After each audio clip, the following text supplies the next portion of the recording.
Hi, it's Dave D from DaveD.com, where we help entrepreneurial professionals generate better leads and more clients without spending more money on marketing or working harder. Well, welcome to episode number 1 of this 5-part series, How to Generate Quality Leads in Troubled Economic Times. I'm really excited about sharing this information with you. And if you like this video, please actually like the video, subscribe to the channel, do whatever you need to do wherever you're watching this to pass on the word.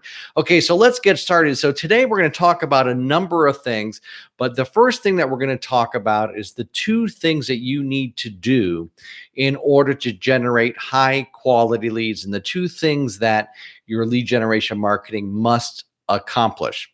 But first, let's talk about and define what lead generation is. Lead generation is where you get a prospective client to raise their hand and say, hey, I'm interested in what you have to offer. Now, this can be done in a number of ways, and we'll be covering them during this series. But lead generation is really important because the fact is that only a small percentage, maybe about 3 to a maximum of 4% of your audience who could do business with you are ready to actually make that decision to call you to book a consultation, a meeting with you, or to buy your product or service. So we need a way to capture the other 97% of those folks. And that's what lead generation accomplishes. But a lot of people do it incorrectly. And one of the big mistakes is they open their funnel too wide, meaning they get every type of lead that's possible. And as you know, all leads are not created equal. And so here's what your lead generation needs to accomplish. The first thing is it needs to attract your very best prospects. So the person that you really want to work with, who you can really help, well, that's who you want to get into your funnel, into your pipeline. But the second thing that lead generation needs to do is it needs to repel the people that aren't perfect for you. So it needs to do 2 things: attract the person who's right for you and repel the person who's not right for you, because you don't want to spend time and money following up with leads that, well, aren't going to convert for you. So let me tell you a story. Back in the day, about, I don't know, 20 something years ago, when I was starting out as a professional magician, I placed little lead generation ads in parenting magazines in Atlanta. So I think there was 2 to 3 different magazines. And my ad had a headline, How to Make Your Child's Birthday Party Unforgettable. Now, the fact that I actually had a headline in my ad, I started generating a bunch of calls from moms who were interested in having me perform at their kid's party. But here's what I quickly found out: that a lot of the calls that I were getting, the mom would say, hey, my child's turning 1 or 2 or 3, and they would want me to come and perform a show. Well, that's just not going to work for that age group, okay? And so I said, geez, I need to modify that ad. So then I put in a little bit of teaser copy.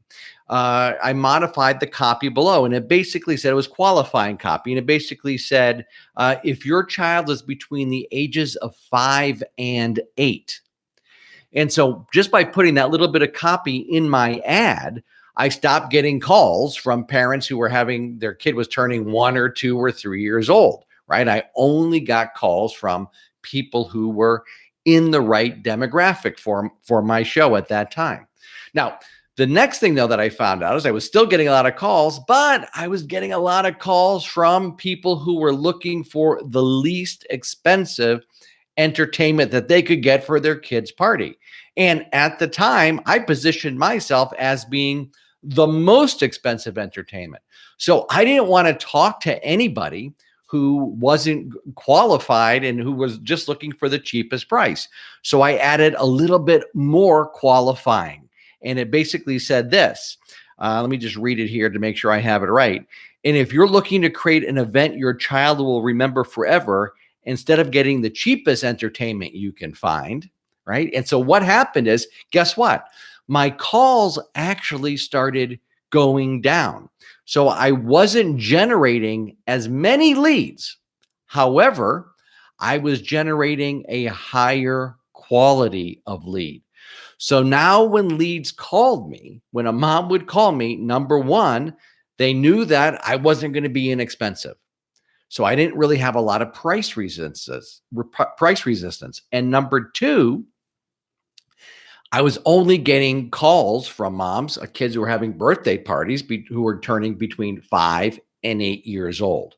So the quantity of the leads went down, but the quality went up, meaning I was spending less time on the phone closing sales, and I didn't have the problem of unqualified folks calling me up. So I was actually closing more sales. So my life became a lot easier.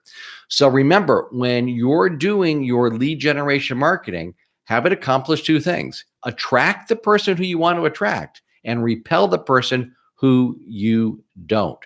Now, if you are interested in having a deep dive into this topic about what is working right now with online lead generation, I'm doing a live training this coming Thursday, and the details are below this video. It's absolutely free. And by the way, it is a real training. We're not selling anything on the training. I'm going to bring on my executive director who does all of my lead generation for me.